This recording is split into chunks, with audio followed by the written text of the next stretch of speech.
Hello everyone, and welcome back to IELTS with Kashif. I hope all of you are doing great and preparing well for your IELTS exam. On this channel, we regularly practice IELTS speaking cue cards, follow-up questions, vocabulary, and fluency techniques to help you achieve a higher band score in IELTS speaking. Today's episode is going to be very interesting because we are going to practice a complete IELTS Speaking Part 2 cue card along with Part 3 follow-up questions. So make sure you listen carefully because this practice session will help you understand how to develop answers naturally and confidently in the IELTS exam. So, are you ready for today's speaking practice? Yes, absolutely ready. I'm excited for today's cue card. Perfect. So today's IELTS Speaking Part 2 cue card topic is describe a person who motivates you. You should say who this person is, how you know this person, what qualities this person has, and explain why this person motivates you. All right, now you have 1 minute to think about your answer and organize your ideas. We will take a short pause for thinking time. Thinking time starts now.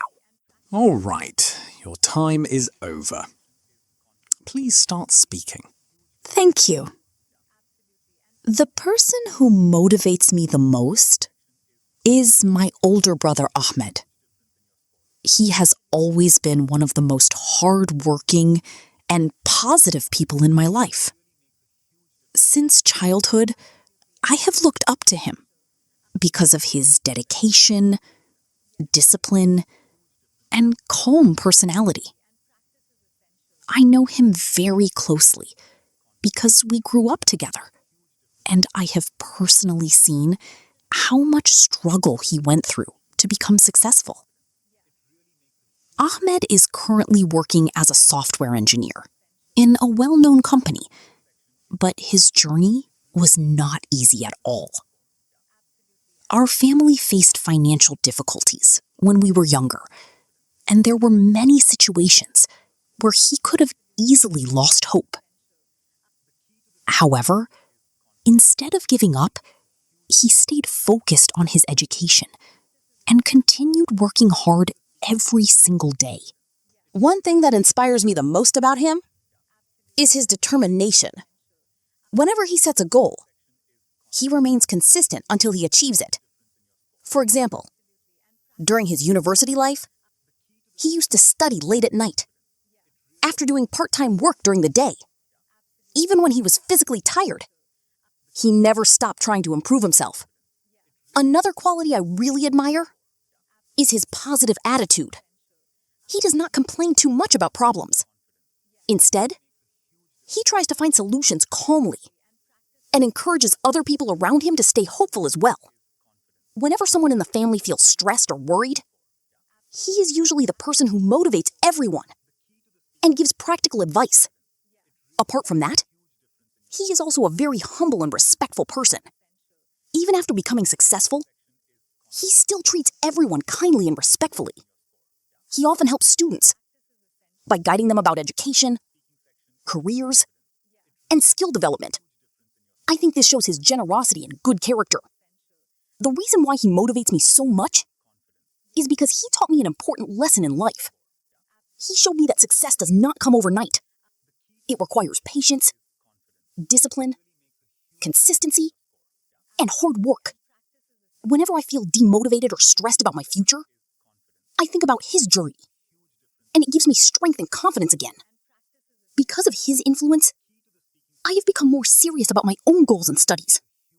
I truly believe that having a person like him in my life is a blessing, and I hope one day I can inspire other people in the same way he inspired me. That was a very good answer. You spoke fluently, used personal examples naturally, and explained your ideas clearly. Now let's move towards IELTS Speaking Part 3 follow-up questions. First question, do you think young people today need more motivation compared to previous generations? Yes. I think young people today definitely need more motivation than previous generations. Nowadays, there is intense competition in almost every field, including education, jobs, business, and even social media. Because of this pressure, many students feel stressed, confused, or mentally exhausted. That is why motivation and emotional support have become extremely important for young people today. Interesting answer. Who usually influences children more, parents or teachers? In my opinion, both parents and teachers play important roles in shaping a child's personality, but parents usually have a stronger influence because children spend most of their early years with them. Parents teach basic values, manners, habits, and behavior. However, teachers can also become strong role models, especially when they support students emotionally and academically. Sometimes a good teacher can completely change a student's confidence and future direction. Very well explained. What qualities make someone a good role model? I think honesty, discipline, kindness, and consistency are some of the most important qualities of a good role model. A role model should inspire people through actions, instead of only words. People admire individuals who remain calm during difficult situations and continue working hard without losing hope. I also believe empathy is important because truly inspiring people usually help others grow and improve. Great answer. Do you think famous celebrities can motivate people positively? Yes, definitely. Many celebrities motivate people through their achievements, struggles, and success stories. For example, athletes often inspire young people to work hard and stay disciplined. Similarly, some actors and public figures also use their influence for charity work and social awareness. However, I think people should follow celebrities carefully because not every celebrity sets a positive example. True motivation should come from values, behavior, and meaningful actions, rather than only fame or luxury lifestyles. Excellent discussion today. I'm sure our listeners learned how to develop answers naturally in IELTS Speaking Part 2 and Part 3. And to everyone listening, keep practicing daily because fluency improves step by step with consistency and confidence. If you enjoyed this IELTS Speaking Practice podcast, don't forget to subscribe to IELTS with Kashif for more IELTS cue cards, vocabulary lessons, and speaking practice sessions. Thank you so much for listening, and we will see you in the next episode. Thank you, everyone. Keep practicing, stay confident, and goodbye.